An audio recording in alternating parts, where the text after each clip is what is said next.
start by saying good morning. We're with you today in person. This is not a repeat, a brand new show with a brand new bunch of surprises.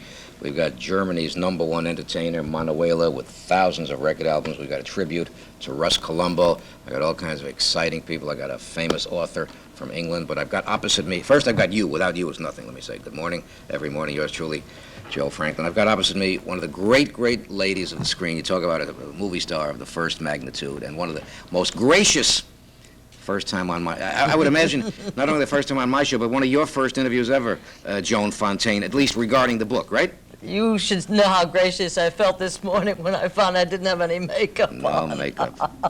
Here I am, naked. That's it. I'm going to tell you something. Not that you have to hear this from me, but if a 12-year-old kid sat down here and had that kind of complexion, they'd be lucky. What is I mean, we don't get into beauty secrets. Those days are passé. But there's got to be some reason why that skin is so beautiful. Just no sun, ever, ever, ever. And even when I play golf, I have a visor on. No sun. Sometimes it's hard to duck it, but that's part of the secret, right? Duck it. Absolutely duck it, because as you get older, too, we notice that people pick up those skin cancers and everything else, which is an indication that it's bad for you. So I have never gone in for that long suntan thing that people do. It looks marvelous, but later on. What a skin. If you want to look like a prune, that's the way to do it. All wrinkled and shriveled, right? I read where Dolores Del Rio wouldn't go out of her house until 6 o'clock at night, but I wondered, how did she get to the movie studio? Because she, we get up early. That's the Of course. You could get to the studio at 6 in the morning. By the time you get out of the stage, it's 6 o'clock at night and the sun's gone. My guest, ladies and gentlemen, is Joan Fontaine, and Miss Fontaine has written a book. And I always used to wonder why Joan Fontaine didn't write a book. What can I ask you?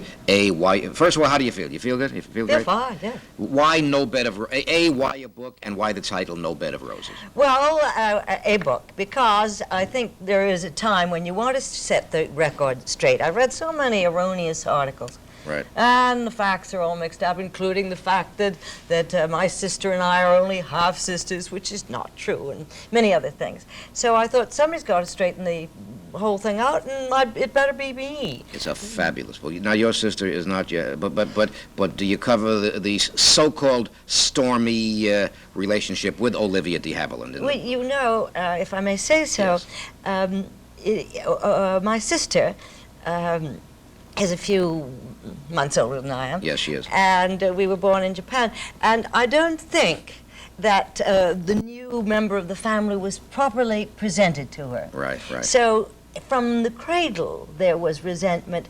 And we're all alike. Some of us never get over being children about certain things.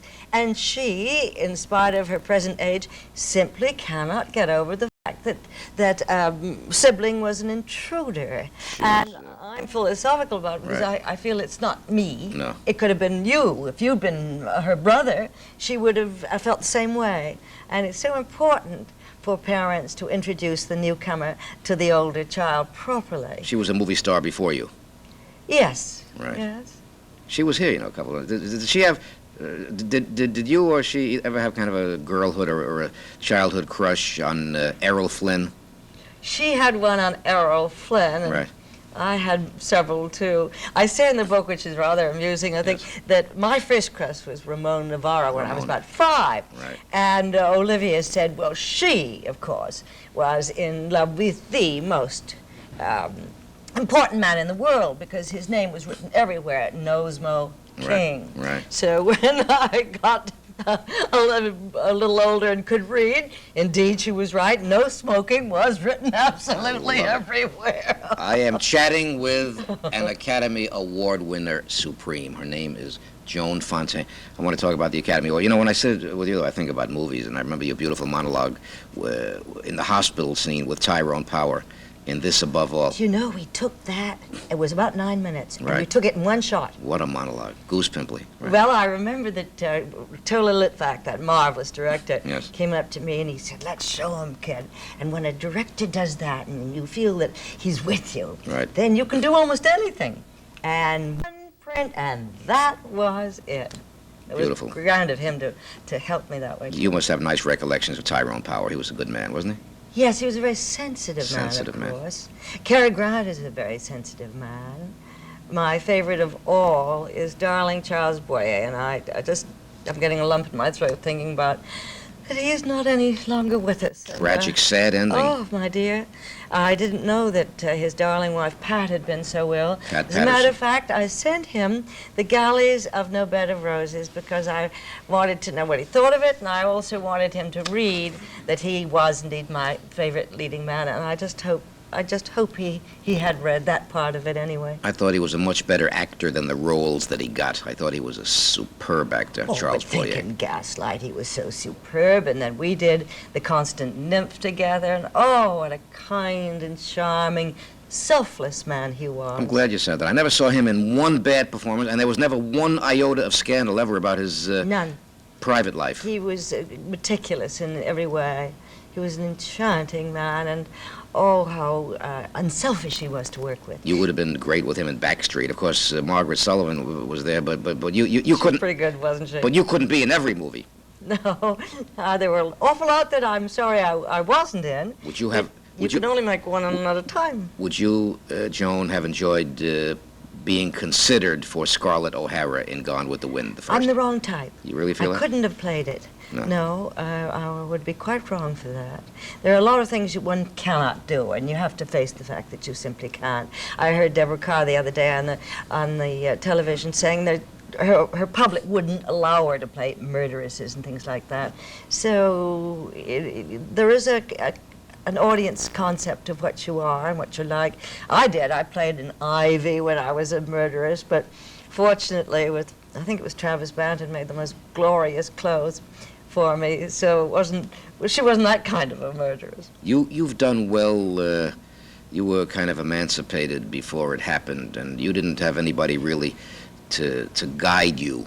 I mean, so far as one man. I know you were married to Brian Ahern. But he was an actor, and I Right. don't think if you want a career of your own, unless it's Alfred Lunt and you're a team, as Right, it were, right. that works very well sometimes. Right. And in the case of Catherine Cornell, she had a director husband, Right. Catherine McClintock, that worked well. Martin had her married to Richard Halliday, who was a producer. Right. Greta Garbo had somebody. Yes, I'm sure. you really do need somebody. I didn't have anybody. I had really the reverse, as a matter of fact, Right. because where my sister was working, I sort of wasn't allowed to work there, and that made it very difficult. It was a harder thing, I think, coming in and being the younger one, trying the same profession. It isn't an easy field at all, hence the title, No Bed of Roses. Betty Hutton had nobody. And yes, and Frances Farmer had nobody. And in a sense, Judy Garland didn't have enough Enough, to give her confidence. Would you like to be a kid starting out today in the movie business, Joan? Or? I don't think anybody, No. unless they have such a towering ego and such nerve and courage, Right. because 85% of actors are out of work all the time, All the time. including me.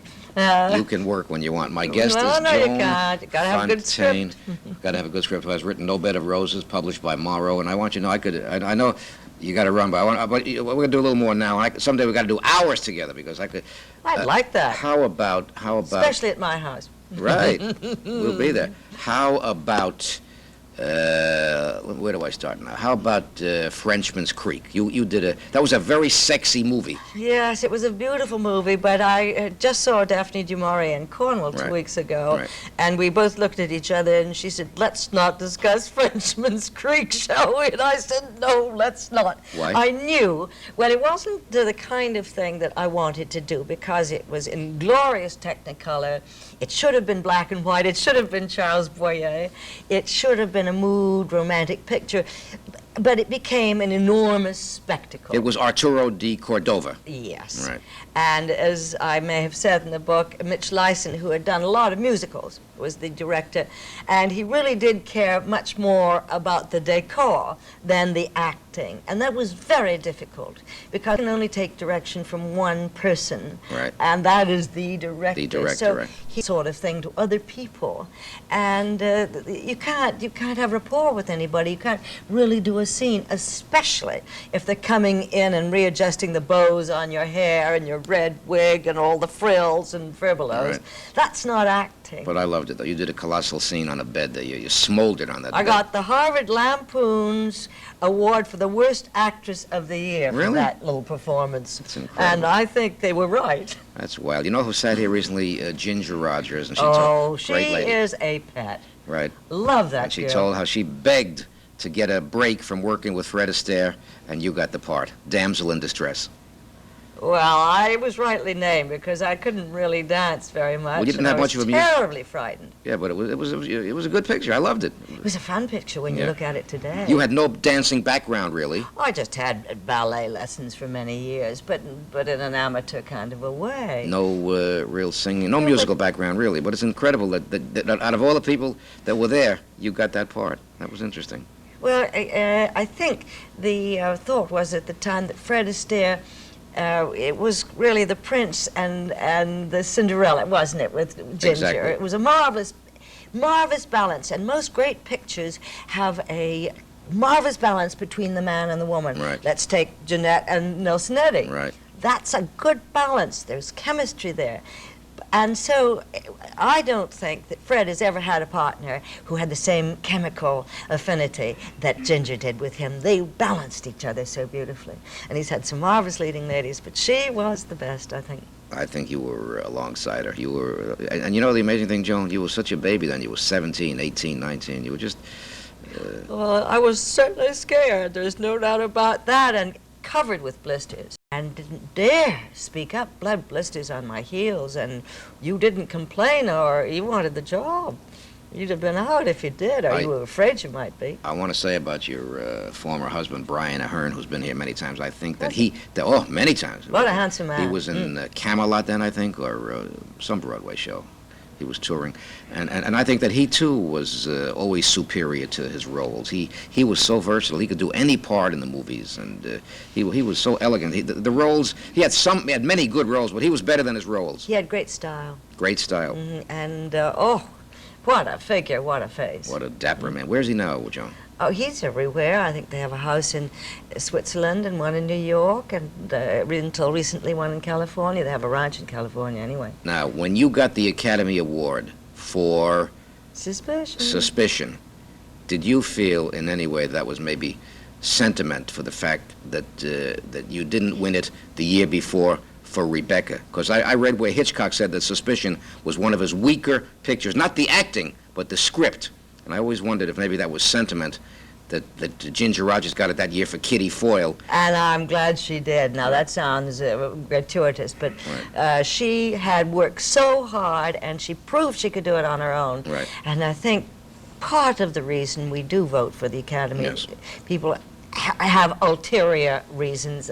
If, as many an actor said, we all were in the same role, then we could find out the best actress or actor. There's still other reasons that you give a vote to somebody. Could be sometimes for losing out the year before they give somebody the... Yes, and I think that if somebody's had a great tragedy, now let's take Ingrid Bergman, that was a welcome back in a sense when she got it. Not that she didn't deserve it, Right. but it was an accolade to her Right. by her peers, which is what it's supposed to be too. No, I just ran across a kid, and he says to me, he saw Jerry Lewis on the telethon. He says to me, he says, isn't that the comedian used to make movies with Charlie Chaplin and Harold Lloyd? Now, what I'm saying is please. that the past becomes a blur. If you're not continually there, That is a particularly American trait. you get lumped. Of forgetting Right. people very soon. The English stage, for instance, you go back forever, like Gielgud and Right. Richardson and the Vanbres and so on. Right. It's a funny thing about that in America, and you really have to keep at it. I remember somebody coming up to me once and said, "When are you going to make a comeback?" Well, I You never didn't know stopped. I'd been away. You never stopped. I haven't stopped at all. I've been doing at least a play a year all my life. Well, you're and, best known as a great movie star. You made so many, I mean, I made over 45 of those big ones. I've just made a big TV, which will be out, I think, October 1st, and I do some TV. I don't know how you're going to react to this. I was watching TV. You made so many prestigious movies. I mean, I was watching a TV trailer. They said, stay tuned now for Ivanhoe with Robert Taylor and Elizabeth Taylor, and I felt like yelling through the screen that Joan Fontaine got much bigger billing in that picture than Elizabeth Taylor. You got, co-starred with Robert Taylor, and it's Did I? I don't remember. Yeah, that. I remember, because when they showed it, your name came above Elizabeth Taylor. But I'm saying that you made pictures that people forget. You made, as you say, 45 prestigious ones, besides all the... Well, I made some dogs, too. Right. That contract system is a very bad one because you have to make certain pictures, and then your fans write in and say, whatever did you do that one for? Right. You do it for Like bread and butter. Being a That's contractee does have its... Yes, and you have expenses going and children to support, and you've got to keep those checks coming in. Did you fight with the studios ever for better parts, the way your sister did, or the way Betty Davis? Constantly. Really? Oh, I was always being suspended Right. and tricked. A lot of that's in the book about It is. Being a woman, especially, is a disadvantage because women cannot fight as men can fight. If you were my producer and you put me in a role I didn't like, and I was Bogart, I could say to you, "Come on out, and I'll sock you in the jaw." But a woman, and I won't resort to tears because I just won't do that sort of thing. But we are fairly defenseless about our ability to get points over. And they'll say, which David Selznick did to me once, "Now, never mind, little girl, I'll do such marvelous things for you if you just accept this role." So on faith, you accept the role, nothing happens. Did he think that Rebecca would be as big as Gone with the Wind, or did he sort of... Oh, I think anybody would know that there will never be a picture as important as Gone with the Wind. It is the all-time great American film, isn't it? But Rebecca was important. It's a classic. You reacted better than anybody ever. Acting we take for granted, but you reacted so beautifully in that picture. Jane Eyre is a classic, too. Right. Constant Nymph. I was very lucky to have that many. And, for instance, if one is a novelist and writes a book, how many great books did O'Hara, let's say, write, or anybody else? You're lucky to have You are. 3 or 4 really great ones. Blockbusters. And Where are you coming from now, fortunate. John? Where are you coming from, let's say, the last couple of days, last couple of weeks? This is your first... I've been in England. England? Yes. How are the and- prices don't. New York is cheap. compared? Oh, it is unbelievable what Europe is doing. Paris, West Germany, and Japan. I mean, when a cup of coffee is $5, my morning tea at my hotel in London was $5 for a cup of tea. It was just unbelievable. How was the tea? So. Not that great. Travel with your own. That's the way to do it. Fantastic. So do you have one favorite role, one favorite director? Then we'll let Joan Fontaine make her next appointment. I can't really say one favorite Impossible. director because I owe so much to Hitchcock, and what a wonderful man he was. Right. Eddie Goulding was a man who just made you feel that you Right. could do nothing wrong. And Cukor, of course, is without a doubt, the greatest woman's director in the world. He is, so understanding, and he gets things out of you didn't know you had. You had a blazing scene in The Women. Was that his movie, Cukor? Yes, Yeah. it was, and And what you- a marvelous man. You were surrounded by a lot of famous women there, but that was good. Well, he gave me courage, and he gave me a feeling that I could do it. And that's very important for a director, to make one feel that you're in good hands. I love some of those quickies. I like some of the, I think the first time I saw your name big above the title was a quickie. I think it was called Maid's Night Out. Remember that vaguely? No, what I'm laughing at is Yeah. the first time I was in some little film, and my mother and I went over to Glendale, where it was being previewed one afternoon, a little rented Ford, and there up on the marquee it said, June Fountain. Oh, that's funny. Instead of Joan Fontaine, that's when Bing Crosby married Dixie Lee. He told us here. The headline said, she was a big star, and he was not. So it says Dixie Lee marries Bim Crosby. Oh, Those things can no. happen, right? I'm going to let Joan go back to. But if you're ever in the mood, we're going to do hours together I'd love that. on TV or in your house or at my house. And the book is published by Morrow, and it's called No Bed of Roses, an autobiography. And I happen to know, because I spoke to somebody the other day, the book isn't even out yet. And it's now in its third printing. It's in its third printing, and it's being in some of the bookshops, but its official publication date is September 11th, and we've gone into 3 already. It's a handsome book inside, don't you think? It's I a think they did fabulous it very book. well. The photographs of the family and the movie stars. I love the roses running through. Fantastic book, surprising, fascinating, intelligent, and I'll tell you one thing, you look much better in person than the cover. Oh, you are a darling liar. You really The best, are. the best. Ladies and gentlemen, I'll be right back with some undarling lies and some beautiful people as we thank Joan Fontaine, who was one of the great ladies of show business forever and ever. And good luck with No Bed of Roses. Thank you so much. Have a great day.